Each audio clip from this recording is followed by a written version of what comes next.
전 아까 말씀하신 믿는 만큼 자라는 아이들 이런 책을 내셨고 그 뭐 거듭거듭 또 개정되고 다시 아이를 키운다면 이런 책도 내셨고 네, 그죠? 그리고 금년에 최근에는 엄마 공부라는 책도 내셨고 그런 어떤 육아에 관련된 것들을 쭉 모은 한 문장이 아이를 손님처럼 대해라 이렇게 정리하면 되겠습니까? 네. 어떻게 하는 거죠? 아이를 손님처럼 대한다는 게? 그러니까 다 사랑하죠. 엄마들은, 부모님들은 정말 아이들을 사랑하죠. 근데 저는 문제가 그 사랑이 너무 지나치다는 데 있어요. 그래서 너무 지나쳐서 불안으로 그게 발전을 하는 거예요. 그래서 저는 아이를 그냥 사랑해라. 그런데 그냥 사랑한다는 구체적인 예로 손님처럼. 아이를 손님으로 대해라. 그러면은 우리가 이렇게 손님 하면은 그 사람이 내 집에 있을 동안 잘 살기를 원하지만 그 사람이 꼭 인류대학을 가야 되고 인류직장을 가야 되고 이걸 원하는 건 아니거든요. 그 사람이 건강하게 잘 살아주고 그런 거를 원하는 거거든요. 그렇죠. 그러니까 일단 기대 수준이 상당히 낮아지는 거죠. 그리고 그 손님이 나한테 조금이라도 무슨 고맙다는 표현을 하면 정말 나는 기쁘고 요만한 선물이라도 갖고 오면 너무너무 기쁘고 또 그 손님이 곧 떠날 사람이잖아요. 그렇죠. 그렇기 때문에 그 손님에 대해서 지나친 집착을 내가 아무리 좋아도 그렇게 집착을 하게 되지 않거든요. 그러면은 그 손님 아이의 입장에서도 엄마가 자기를 사랑은 하지만 엄마가 내가 예를 들면 내가 공부를 못하면 엄마가 죽을 것 같고 그런 건 아니잖아요. 조금 실망은 하지만 그래갖고는 나한테 너 때문에 내가 뭐 이러고 뭐 이렇게 폭력적인 말 이렇게 막 하게 되지 않고 그러니까 아이 입장에서도 훨씬 숨을 좀 자유롭게 쉴 수 있지 않나 해서 저는 언젠가는 떠나보낼 손님으로 하면은 항상 애틋하고 애잔하고 그리고 정말 순수하게 그 사람이 건강하게 잘 있다가 떠나는 걸 원하게 되지 않나 그래서 그 손님처럼이라는 말을 했는데 의외로 많은 분들이 그 말이 굉장히 다가온다고 멋집니다. 그러시더라고요. 아이는 운명처럼 나한테 찾아온 손님. 그렇죠? 그렇죠. 내가 낳지만 내게 아닌 내가 있을 동안 내가 잘 그냥 보살펴서 대해주고. 이렇게 떠나보낼 성인이 되면 떠나보낼 그런 사람으로 생각하면 편하죠. 손님이 책 안 읽는다고 공부 안 한다고 너 빨리 공부해 이렇게 안 하죠. 안 하죠. 네. 금방 이해가 되네요.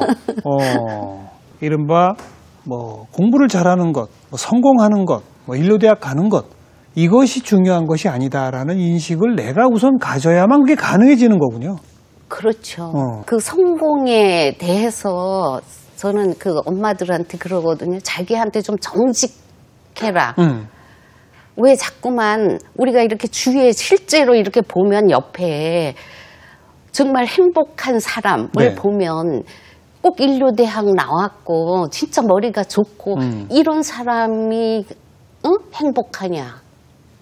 안 그런 경우가 더 많죠. 안 그런 경우가 실제로 진짜 더 많잖아요. 현실적으로. 그렇습니다. 우리가 현실에서는 실제로 그 공부가 행복하고 별 상관이 없는 걸 우리가 아는데 왜 우리는 아이들한테 머리로 항상 너는 공부를 잘해야 행복한 거다 라고 왜 아이들한테 그걸 강요하느냐. 그걸 반대로 공부 못하면 실패한다, 망한다. 그건 더 지독한 말이죠. 그럼요. 공부 못하면 네 인생 끝장이야 하고 7살짜리한테 얘기하는 거예요. 받아쓰기 40점 맞아온 애한테 엄마들이 어떻게 야단을 치느냐 하면은 너 이러다가 대학 못 가. 7살짜리한테. 네네. 그러니까 7살짜리로 보는 게 아니라 예비 대학생 마이너스 13년 차로 보는 거예요. 그러니까 저는 그게 제일 안타까운 거예요. 저는 정말 아이 키우는 것처럼 기쁜 일이 없다고 보거든요. 그런 점에서 이게 남자분들이 불쌍하고요. 아니, 남자도 아이 같이 키웁니다. 아이 같이 키우지만 여자 혼자 키운다고 생각하십니까? 같이 키우지만 남자도 기쁘게 아이를 키웁니다. 예, 그 부분이 훨씬 이제 적잖아요. 물론 모성이 더 크다는 것도 인정합니다. 네, 그리고 아니 안 키우려고 그래서 안 키우는 게 아니라 사실 그전 사회에서는 이 남자들한테 오로지 바깥에 나가서 일 열심히 해서 돈 많이 벌어와라. 그랬죠. 이게 그 인간의 조건이었잖아요. 네, 네. 3, 40년 전 더 그랬죠. 네, 근데 지금 우리 그 여성들이 이 생물학적으로 분명히 애를 낳는데 이 애가 쥔덩어리로 자꾸 오는 거예요. 얘를 내가 잘 키우겠다는 욕심이 너무 앞서서 오히려 이제 그르치는 수가 이렇게 많거든요. 그래서 저는 참 안타까운 게 아이 키우는 순간은 진짜 시간은 그거 뭐 20년이라고 해봤자 금방 가는 거고요.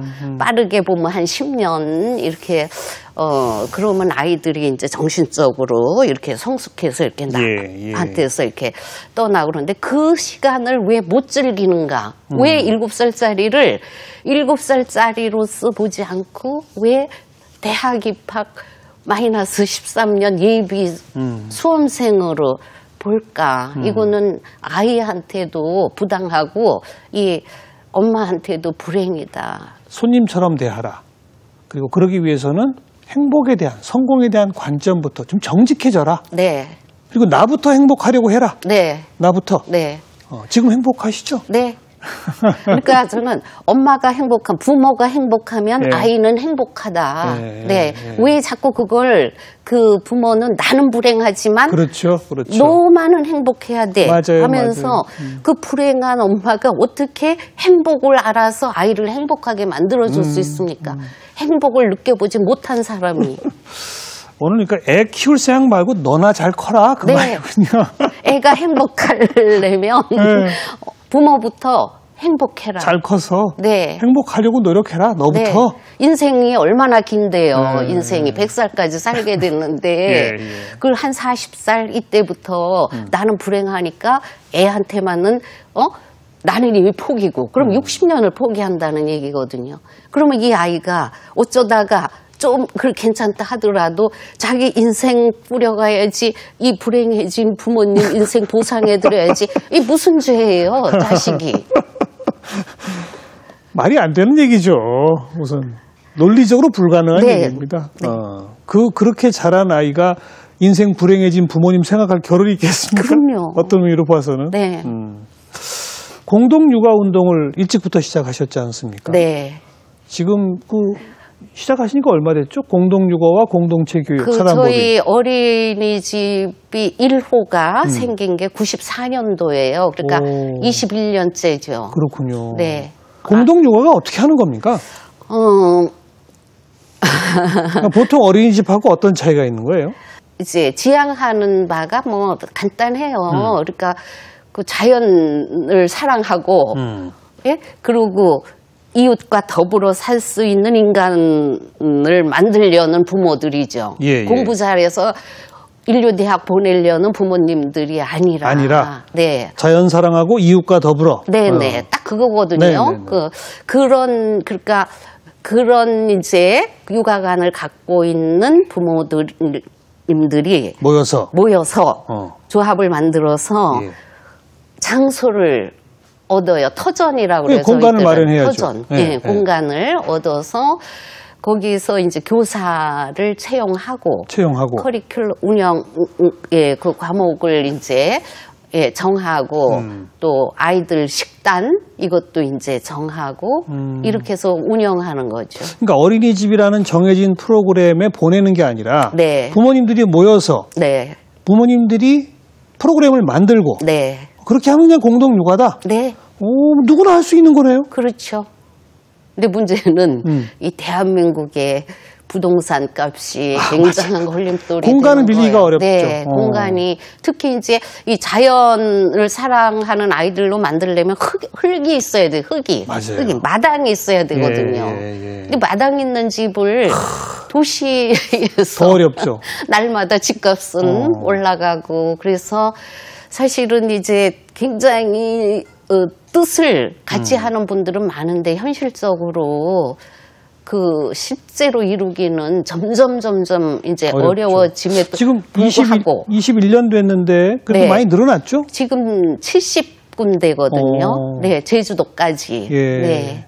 이렇게 해서 자란 아이들이 벌써 20살 되고 그랬겠네요. 20살 넘었죠. 아, 그렇지. 그때 3살, 4살 된 아이들이 들어갔으니까 네. 얘들이 20대 중반이 네. 돼서 일기로 이제 1회로 나온 친구가 또 자기 아이를 또 공동육아에 벌써 낳았어요? 네, 보내는 예, 그런 부모가 생기기 시작했어요. 좀 다릅니까? 이렇게 큰 아이들은? 굉장히 자립적이죠. 자립적이다. 네, 그러니까 그 어린이집 다니는 동안 가장 많이 하는 게 나들이에요.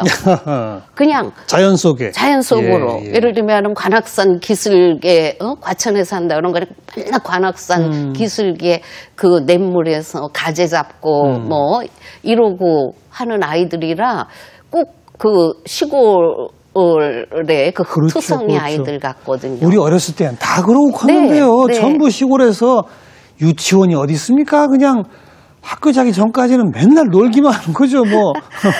그리고 이제 학교에서 뭐 그 어린이집에서 뭐 한글도 안 가르치고 저기 그 영어는 뭐 더더욱 안 가르치고 그런데 어떤 분들은 또 어떤 부모님들은 유치원에서 영어도 안 가르쳐서 애 못 보내겠다 이제 이러시는 분도 많으시죠. 사실 현실적으로. 근데 여기에 보내시는 부모들은 이미 그 정말 아이의 그 행복의 목표를 딱 다르게 설정하신 분들이기 때문에 달라요. 어쨌든 그랬더니 정해진 프로그램에 의해 키워진 게 아니라 아이들이 더불어 같이 크는 거니까 자립적으로 큰다. 그게 제일 큰 차이다. 네, 자립적이며 또 창의적이죠. 창의적이고. 네. 알겠습니다. 자, 여기까지 이제 육아와 관련된 얘기 좀 마무리를 짓고 아까 말씀하신 엄마들, 아빠들이 스스로 행복하기 위해 먼저 노력해라. 너부터 잘 커라. 그 말씀하셨지 않습니까?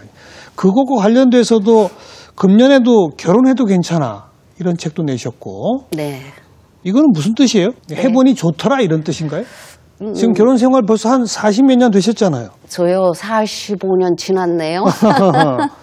해보니 괜찮더라. 그러니까 많이 해라 이 뜻인가요? 뭔가요? 뭐 반드시 그렇지는 않습니다. 그러니까 결혼이 행복을 보장해 주는 거는 아니다. 행복한 결혼을 꿈꾸려면 스스로 행복해져라. 이런 얘기예요. 아이를 행복하게 키우려면 스스로 행복해져라. 행복한 가정이 되려면 스스로 행복해져라. 남편한테 찾지 말고 아이한테 찾지 않듯이 처음부터 끝까지 스스로 행복해라 그 말씀이시군요. 그 스스로 행복하는 제일 간단한 방법이 뭡니까? 자기 자신을 이제 사랑하는 거죠. 자기 인생을 사랑하는 거고 자기 인생을 자기가 끝까지 관리해 나갈 프로그램을 스스로 만드는 것, 뭐 어려운 얘기지만 하여튼 자기가 끝까지 독립적으로 또 남한테 의존하지 않고 같은 말이지만 그러면서 조금이라도 또 사회에 조금이라도 도움이 되는 그런 사람으로 자기를 성장시켜 가는 거죠. 제가 좀 쉬운 길 없냐고 말씀드렸는데 점점 어려워져요. 독립적으로 남에게 의존하지 않고 사회에 조금 도움이 되면서 지금 이제 많은 어머님들이 나는 그냥 그저 자식만 보고 살았다. 남편만 보고 살았다. 이제 나는 어떡하란 말이냐. 뭐 이런 답이 금방 나오는 것 같고 또 많은 남성분들은 평생 직장만 보고 살았다. 뭐 이제 난 어떡하란 말이냐. 퇴직했는데. 이런 얘기 또 금방 나오는 것 같고 그런 분들한테 어떻게 독립적으로 어떻게 의존하지 않고 그러니까 직장 이런 것도 내 인생의 전부가 아니거든요. 내 긴 인생 중에서 어떤 한 부분이에요. 네. 그러니까 내가 무슨 직장을 다니건 간에 항상 나라는 그 중심은 변하지 않아야 되는 거고 나는 계속 성장해 나가야 되는 존재고 그런 생각을 늘 가져야겠죠. 그러니까, 직장도 그렇고. 네, 그리고 남편과 아이도 마찬가지. 네네, 남편이 내 인생을 끝까지 보장해주는 그런 사람이 절대로 아닌 거예요. 이 사람은 나랑 더불어 이렇게 긴 인생이란 길을 이제 가는 거고 어느 땐가는 또 이제 뭐 뭘로든 하여튼 또 헤어질 그런 사람이니까 그 사람한테 전적으로 나 자신을 의존하면 안 되는 거죠. 직장에 전적으로 나 자신을 의존하면 안 돼. 자녀도 내가 너무나 사랑하지만 언젠가는 떠나보내야 될 사람이지 거기에 내 인생의 모든 걸 걸지 말라는 거죠. 그러니까 우리는 나는 나다. 나를 찾아라. 나한테 나를 그야말로 끝까지 나를 버리지 않아야 되는 거죠. 남자건 여자건 그건 마찬가지네요. 네. 그렇죠. 네. 그리고 또 하나 쓰신 책이 나이 듦에 대하여. 네. 그건 어떤 뜻입니까? 그게 제가 50대 중반에 쓴 책이거든요. 그래서 사실 예전 같으면 50대 중반 그러면은 다 살은 나이 아니에요. 제가 25살 때 결혼할 때 60이 평균 수명이었어요. 그렇죠. 그랬죠. 네. 그래서 60쯤 되면 대충 죽을 거다. 뭐 이렇게 생각했잖아요. 요새는 어디 가서 이름 얘기도 못 합니다. 60은. 어린애가 왔네 뭐 이런 소리 했거든요. 그러면서 이제 우리가 나이 든다는 것에 대해서 사실 굉장히 많이 두려워했었어요. 그러면서 정작 그러니까 나이가 이렇게 들어도 항상 이제 뭐 젊어 보인다는 소리 이렇게 듣고 싶어 하고 지금 밤낮 이제 우스갯말로 하지만 여자들은 그 신데렐라 얘기 이렇게 들을 때 암만 나이가 많이 들어도 항상 신데렐라하고 자기를 동일시하지 신데렐라 계모하고 동일시 안 하거든요. 왜냐하면 여자들은 나이가 많으면 못생기고 심술궂고 늙고 이제 그래서 가치가 없다 이렇게 되니까 그러면서 이제 정말 점점 또 사회가 자꾸 젊은 사람을 이렇게 찬양하는 이런 식이 되니까 이 나이 든다는 거에 대해서 이거는 내가 누구나 다 나이 들어가는 존재임에도 불구하고 나는 예외인 것 같은 그런 생각 속에 빠져서 정작 제대로 나이 들어가는 법을 모르는 것 같아요. 제가 그랬거든요. 그런데 이제 50대 중반에 그때 딱 제가 되게 아팠었어요. 그러면서 제가 그때 이 나이 들어간다는 이게 피할 일만은 아니고 못 피하는 거죠. 우리 사회도 보니까 60에 죽는 게 아니라 이제는 100살까지 이렇게 살게 되니까 정말 제대로 정신을 차리고 살지 않으면 제대로 늙지를 못하겠구나. 예, 그런 겁이 덜컥 났었어요. 그래서 그 나이 들어가는 현상, 심리 이런 모든 것을 저는 뭐 그렇게 아는 게 많은 사람이 아니라 제가 그냥 느꼈던 거, 경험했던 것을 그냥 이렇게 풀어놨는데. 그러니까 나이 듦에 대하여라는 것은 나이 듦을 받아들이다. 인정하자? 네. 제대로 나이 들어가자. 제대로 나이 들어가자. 네, 네. 이것도 결국 자아 정체성과 귀결되는 이야기거든요. 네, 같은 얘기예요.